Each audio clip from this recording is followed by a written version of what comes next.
then people can go overseas too. But this is a whole new one. And this one offers a lot of money. And that's why people are like moving towards this. And this is also different than Unrivaled. Completely different. So how many like floating leagues are there? 3? I would say that like a lot of the American players are doing, or I would say the majority is 2. Okay. Yeah. Okay. No love for athletes unlimited. Oh, you hate to see it. I would say the majority is. All right, so scientists basically proved that social media is literally rewiring our brains. And I'm not talking about some vague theoretical connection here. They measured actual dopamine receptors, the things in your brain that control pleasure and reward, and found direct, undeniable correlations with how much time people spend scrolling through their feeds. Like, this is hard neuroscience we're dealing with. Not just speculation, it's tangible, measurable data showing a profound impact on our brain chemistry. Kayla was like, nah, I'm good. I'm good. But if you missed it, she said that she thinks players are going to be switching over between these 2 leagues. Let's pay attention. Moving towards this. And this is also different than Unrivaled. Completely different. So how many like floating leagues are there? 3? I would say that like a lot of the American players are doing, or I would say the majority is 2. Okay. Yeah. Okay. But I think there's going to be a lot of people switching over. So let's dive into this bombshell that Sophie Cunningham just dropped, because it absolutely changes everything we thought we knew about Caitlin Clark's off-season plans. When a teammate, especially one as close and trusted as Sophie, reveals that you turned down a truly staggering opportunity to make some serious money playing basketball overseas, that's not just a casual comment. It speaks volumes, doesn't it? It tells us something incredibly significant, almost profound, about where Clark's priorities truly deeply lie. And here's what's even crazier. This revelation isn't just about Clark herself. It's actually pulling back the curtain on a brewing, intense turf war between rival professional basketball leagues that most fans, I guarantee you, haven't even begun to notice yet. There's going to be a lot of people switching over. Yeah, I would probably tend to agree with that thought, Sophie. If your options are Unrivaled or your option is Project B, well, one of them is paying you 7 figures and one of them is paying you 6 figures, and one of them is 5v5 basketball and the other is 3v3 basketball. Well, then I'd probably pick Project B as well. Seems like a no-brainer. Unrivaled, they thought they were going to be the alternative. Oh, we're going to run in the off-season. If these players want to get paid instead of going overseas, they're going to get paid in Unrivaled. But now Unrivaled finds themselves. Think about it, we've got 3 major competing leagues, each with its own distinct vision for the future of women's basketball. And Sophie's recent comments just confirmed what league executives, those in the know, have been whispering about in hushed tones for months. A mass exodus of players is imminent. Unrivaled, for example, really thought they had the off-season market completely locked down. They meticulously position themselves as the premier domestic alternative to the traditional route of playing overseas, dangling 6-figure contracts, which, let's be honest, sounds pretty appealing on its own, and the comfort of keeping players stateside.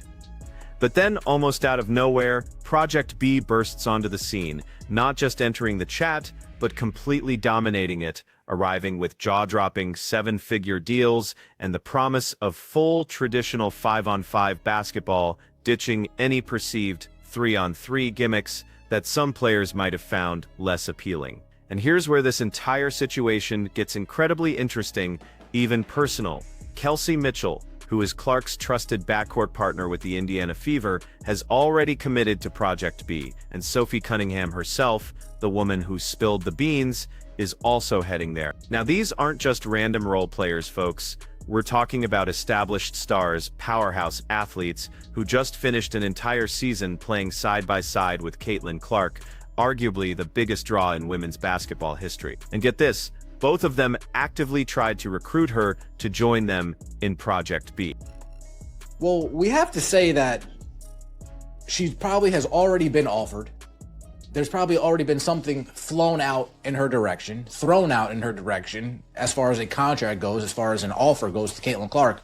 What would that offer look like that she'd say, nah, I'm good on this? Or is it a, nah, I don't want to play in this league thing, right?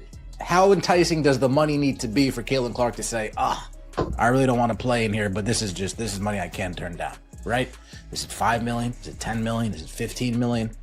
What would that number be? Project B is coming up to Caitlin. Hey, Caitlin, I just did a video you guys saw. She made 16 million in the year 2025. 16 million in the year 2025.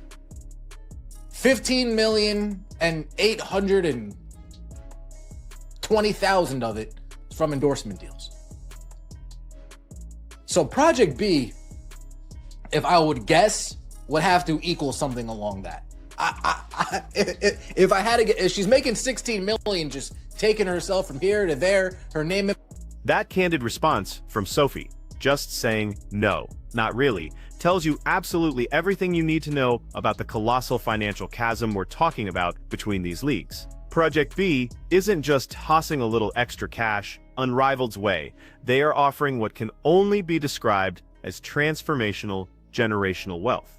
We're talking about contract figures that could realistically match or even exceed what some WNBA stars earn in an entire season, an entire grueling WNBA season, mind you. Which is the kind of money that makes any athlete, no matter how established, completely rethink their entire approach to the offseason. But here's the kicker, the truly unexpected twist. Caitlin Clark said no, not maybe next year, not let me think about it, or I'll consider it. Just a flat, unequivocal no. And that seemingly simple decision, that single word, carries absolutely massive implications for all three of these ambitious leagues, desperately vying for her attention. Let's really drill down into what Clark actually earned in 2025, because these numbers aren't just figures, they're the key to understanding her strategic thinking. Her total earnings clocked in at an astonishing, but here's the critical breakdown that truly illuminates her rationale. Only a tiny fraction, a mere $80,000 of that came directly from her WNBA salary. The remaining mind-boggling that came entirely, and I mean entirely, from her colossal endorsement deals with titans like Nike, State Farm, and Gatorade. We're even talking about her $17,000 credit card endorsement with a local bank. Now let's be brutally honest here. Those incredibly lucrative partnerships didn't suddenly materialize because she was dominating some obscure league in Turkey or because she was excelling in a 3-on-3 format in Miami. No, those partnerships exist for one monumental reason. She became the undeniable, transcendent face of the WNBA, capturing the hearts and eyes of an entire nation. Second thing, players are going to be switching. Unrivaled's cooked. Unrivaled is cooked like a Thanksgiving turkey. I know I'm a week behind. Unrivaled is done. Finished. Kaput. If Unrivaled is existing past 2027, I would be shocked and amazed. But again, what type of players would they even have in the league at that point? Nafisa Collier, Breanna Stewart, cool. Who else? The stud buds? I ain't watching no stud buds. Who else would beat Unrivaled? Paige Beck. Cut it out. Cut it out. Unrivaled better call it Kathy Engelbert and say, hey, we could be. And this right here, this is the leverage calculation that fundamentally alters the entire landscape of women's basketball. Caitlin Clark, unlike virtually every other player, simply doesn't need Project B's money in the same desperate way. She's already in an incredible financial position, set for life through a staggering array of endorsements that are almost entirely and exclusively dependent on her incredibly high-profile WNBA platform. Think about it. Actively playing overseas in a brand new, unproven startup league doesn't expand that meticulously cultivated brand. In fact, it carries a significant risk of diluting it, spreading her attention too thin. So, put yourself in her shoes and consider the intense risk assessment she's undertaking here. Project B might very well offer her a staggering $5 million, maybe even a truly astounding $10 million for a single offseason. That sounds incredible on paper, right? Until you grasp the brutal reality, taking that deal, chasing that short-term cash, could potentially jeopardize endorsement contracts that are worth 3 times that amount annually. Nike, for example, didn't sign her to sell basketball shoes in some obscure market in Dubai. They signed her quite strategically to utterly dominate the American sports conversation, to be the undeniable superstar during the WNBA season. But hold on, because there's an even deeper, more strategic layer to this decision that goes far beyond just Clark's personal financial calculation. By making the conscious choice to stay exclusively loyal to the WNBA, she's actually quite brilliantly increasing her immense leverage over the league itself. Every single time she deliberately turns down a rival, multi-million-dollar offer, she's sending a clear, unambiguous message directly to WNBA Commissioner Kathy Engelbert and the league's team owners. She's saying loud and clear, "Look, I am fiercely loyal to this league, but you absolutely need to make it worth my while, and I mean really worth it." With the WNBA's new, highly lucrative media deal kicking in next season, and revenue projections absolutely climbing through the roof, plus expansion fees hitting unprecedented record numbers, Clark can legitimately, and with undeniable power, walk into those upcoming CBA negotiations and state, unequivocally, "I could be making millions, yes millions, playing elsewhere in January and February. But instead, I am choosing to prioritize my rest, to mitigate injury risk, and to focus exclusively on your product, on the WNBA." So the burning question then becomes, what precisely is that kind of invaluable loyalty truly worth to the league? Another thought that I have around this is, if there's no Caitlin Clark in Project B, what kind of TV deal are they going to get? Now, if we take this at face value and we know Caitlin Clark's not going to be there, what kind of TV deal are they going to get? Because these executives, they see everything that we see, if not more, or they have people around them that sees what we see, if not more, and they go to him, "Yeah, Caitlin Clark, I mean, I know you're talking to the big wigs over there at Project B, and they're telling you they got this in the works and they got this in the works, but her best friends are literally saying she's not playing this. So maybe we should pump our brakes on some deals that we're going to offer." I don't know. Just some thoughts that I have. And now let's talk about Unrivaled.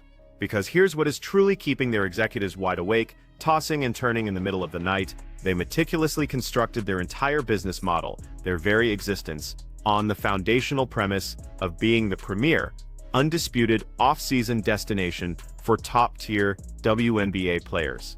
They diligently secured investors, carefully negotiated state-of-the-art facilities, and intricately structured their innovative 3-on-3 format, specifically with the dual goals of significantly reducing injury risk while simultaneously keeping their star players incredibly sharp and game-ready. They even went as far as enlisting legitimate WNBA legends, Breanna Stewart and Nafisa Collier, as co-founders, a brilliant move designed to instantly imbue the league with undeniable credibility and star power. And then, out of nowhere, Project B dramatically burst onto the scene, not just with deeper pockets, we're talking infinitely deeper, but with the promise of traditional, beloved 5-on-5 basketball. No gimmicks, no experimental formats, just pure, unadulterated basketball, backed by real, transformative money. The kind of money, let's be clear, that instantly made Unrivaled's once impressive 6-figure contracts look less like a game-changing opportunity and more like a polite, almost quaint gesture. Sophie Cunningham is absolutely right. Players are going to switch, and they're going to do it swiftly. They're going to break previous commitments, they'll renegotiate existing deals, and they'll follow the money, the truly life-altering money, straight to Project B. And here's the harsh reality. Unrivaled, critically, simply cannot compete in that kind of bidding war. Why? Because they are venture-funded, operating with a meticulously planned business model and very specific, fixed financial projections. They cannot, on a whim, suddenly double everyone's salary just because a formidable competitor with limitless resources has entered the market. Project B, on the other hand, operates under none of those rigid constraints. They are backed by massive international money, with vastly different expectations about profitability timeline. They possess the immense luxury of being able to operate at a significant loss for years, if that's what it takes to relentlessly establish market dominance. That, my friends, is a luxury that Unrivaled simply does not and will never have. She doesn't want to play in Project B. That wasn't a goal of hers. She doesn't want to play in Unrivaled. That's not a goal of hers. I would be surprised if she plays in Athletes Unlimited. I'd be surprised if she plays in the EuroLeague. I'd be surprised if she plays in Australia. I'd be surprised. Her not playing in those leagues does more for the WNBA as far as leverage is concerned. And she needs to utilize that leverage. Let me know your thoughts in the comments section below. I appreciate all of the support. But let's pivot back to the absolute real question. The one that everyone in the basketball world is subtly, nervously dancing around. What truly would it actually take for Caitlin Clark to completely change her mind on this unprecedented offseason stance? Because let's make no mistake about it, Project B has, without a shadow of a doubt, made her an offer, probably multiple offers in fact. You simply don't launch an ambitious international basketball league without at least making a sincere, aggressive attempt to secure the single biggest, most recognizable name in women's basketball history. So, what exact, mind-boggling number did she look at and ultimately turn down? $5 million? That honestly seems far too low to even bother discussing, doesn't it? While it's undoubtedly good money for most, it's certainly not life-changing money for someone who is already comfortably earning a staggering $16 million annually through her existing brand deals. $10 million? Now that figure starts to genuinely get interesting. It really makes you lean in and listen. But even $10 million might still not be quite enough to risk those incredibly lucrative, long-term endorsement relationships that are the bedrock of her financial empire. $15 million? Now we're truly talking about the kind of money that would make anyone, even Caitlin Clark, genuinely pause, reconsider, and perhaps even lose a little sleep over the decision. My informed guess, based on the financial landscape and the stakes involved, is that Project B likely offered her somewhere in the realm of $8 to $12 million for a single offseason.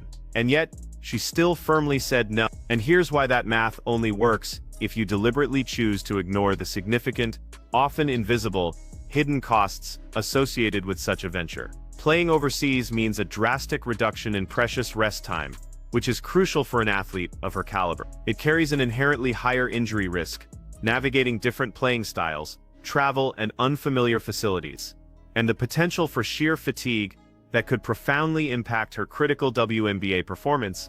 That very WNBA performance, let's remember, is the irreplaceable engine that keeps those colossal endorsement deals flowing seamlessly. This is precisely where Caitlin Clark's entire situation dramatically diverges, completely and fundamentally, from almost every single other player in the league. For an athlete like Kelsey Mitchell or Sophie Cunningham, Project B represents an absolutely monumental opportunity to potentially double, even triple their annual income. The risk-reward calculation for them is entirely, radically different when you're not already sitting on a massive, almost unimaginable $15 million in endorsements. But for Clark, the entire calculation is utterly inverted. She isn't attempting to simply maximize her short-term earnings, chasing every last dollar. Instead, her overarching strategy is to meticulously protect and continually build her long-term brand value. And that brand value, you need to understand, is inextricably tied to the WNBA's success, and even more critically, her undeniable dominance within that league. Every single decision she makes, every strategic move, has to be meticulously filtered through that very specific, legacy-focused lens. And this brings us to the broader, far-reaching implications of her decision. If Caitlin Clark, the biggest name in the sport, won't even set foot on a Project B court, what kind of legitimate, impactful television deal can they realistically hope to secure? Because let's be utterly honest about how this operates in the real world. Network executives are not blind, they are incredibly perceptive. They scrutinize the ratings data with surgical precision. They know, beyond a shadow of a doubt, that WNBA viewership didn't just inch up this season. It skyrocketed by a jaw-dropping 48%, and they know exactly why that happened. When Clark plays, people watch.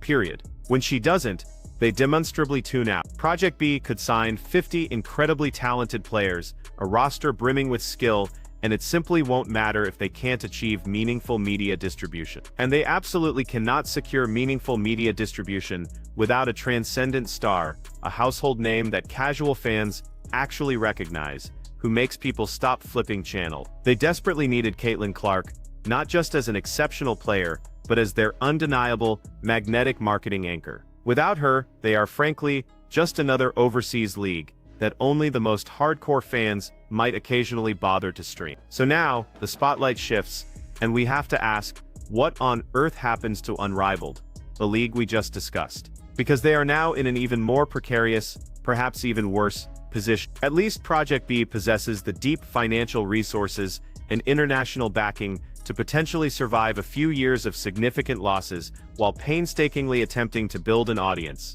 Unrivaled, however, was explicitly banking on achieving profitability within just 3 seasons. They meticulously structured their entire financial model around the audacious goal of being the exclusive domestic off-season option for the absolute top-tier talent in women's basketball. But if players, the very foundation of their league, start defecting en masse to Project B for those significantly bigger contracts, and Caitlin Clark isn't interested in playing for either league, then what precisely is left for Unrivaled? Yes, Brianna Stewart and Nafisa Collier are phenomenal players, absolute superstars, and incredibly savvy business owners, but even they cannot single-handedly carry an entire league's viewership by themselves. They desperately need star power that extends far beyond their core investor group. The most probable, and arguably the only sustainable, outcome is that Unrivaled will be forced to pivot incredibly hard toward becoming, essentially, a WNBA developmental league. They will likely approach Kathy Engelbert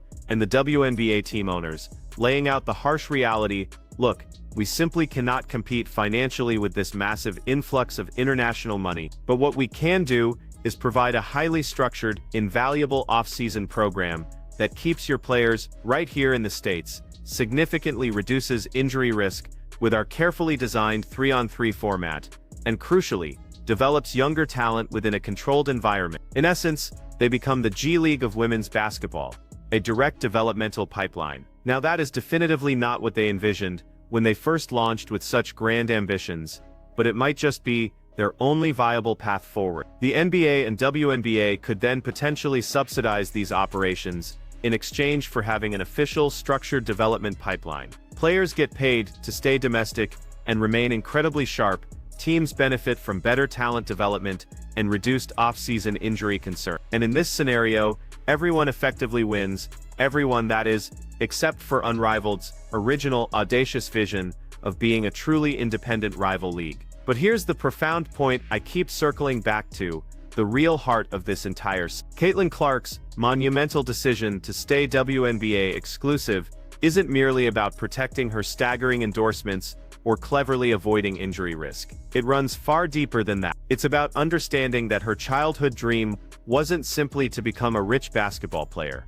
It was specifically, passionately, to play in the WNBA, to follow in the legendary footsteps of icons like Maya Moore and Diana Taurasi, to build an enduring legacy within the league that truly profoundly mattered to her. She is already financially secure, already undeniably famous globally. The next critical phase of her career isn't about simply maximizing her earnings.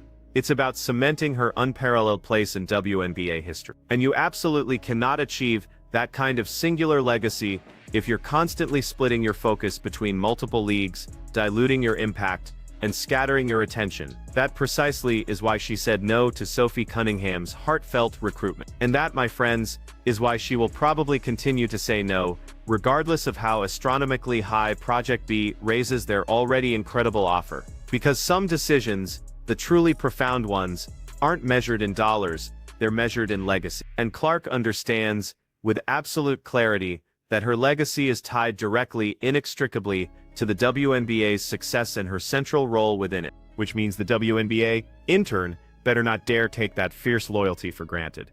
Because the next collective bargaining agreement negotiation is looming, it's coming fast. And Caitlin Clark will have every single right to walk into that room and demand compensation that truly reflects her actual seismic value to the league. Not just her on-court production, as incredible as that is, but her unprecedented impact on ratings, on attendance figure, on merchandise sales, and on those crucial media rights negotiations. She is making an undeniable, high-stakes bet on the WNBA. The fundamental question now is whether the WNBA is truly willing to bet on her in return. Because if they lowball her in that next contract negotiation, if they attempt to hide behind archaic salary cap restrictions and disingenuously claim they can't pay her what she's worth, then all of this extraordinary loyalty becomes a very dangerous one-way street. And that, my friends, is precisely when players, even those who were once staunchly loyal, will begin to seriously reconsider those lucrative overseas offers. So, where does this unprecedented situation ultimately leave us? Project B, without a doubt, will survive because they possess the deep, unwavering funding to weather early losses and build a formidable foundation. They will sign good, talented players and gradually build a respectable product. But without the magnetic pull of Caitlin Clark, they will struggle immensely to break through to mainstream American audiences and truly capture the national imagination. Unrivaled, sadly, faces an existential crisis and will almost certainly need to profoundly reinvent themselves as a developmental league to simply survive. In the WNBA, it unequivocally maintains its position as the premier women's basketball league, but this preeminence comes with a massive caveat. It's only because their biggest, most impactful star chose loyalty over staggering amounts of money. The real, defining test comes in exactly 2 years, when the current CBA officially expires. That's when we will definitively find out if Clark's immense loyalty was genuinely rewarded or ruthlessly exploited. That's when we'll witness if the WNBA's ownership groups are truly willing to invest in the player who single-handedly transformed their entire league. And that, critically, is when this entire conversation about overseas play, about loyalty, and about fair compensation might very well get revisited with a renewed fierce urgency if Clark decides she's simply tired of consistently leaving monumental amounts of money on the table, while the league unabashedly profits from her unparalleled drawing power. For now, she's staying put. She's focusing intently on the WNBA and meticulously protecting the brand that has already made her a staggering $16 million in a single year. But never forget, loyalty, even for a superstar like Clark, absolutely has its limit. And the WNBA desperately needs to remember that crucial truth before they simply assume she'll keep turning down those incredible overseas overs forever. So, let me ask you, what do you think the WNBA should pay Caitlin Clark in her next contract? Because whatever number you're currently thinking in your head, I guarantee you it's not enough compared to her actual immeasurable worth to that league. Drop your thoughts, your predictions, and your heated takes down in the comments below.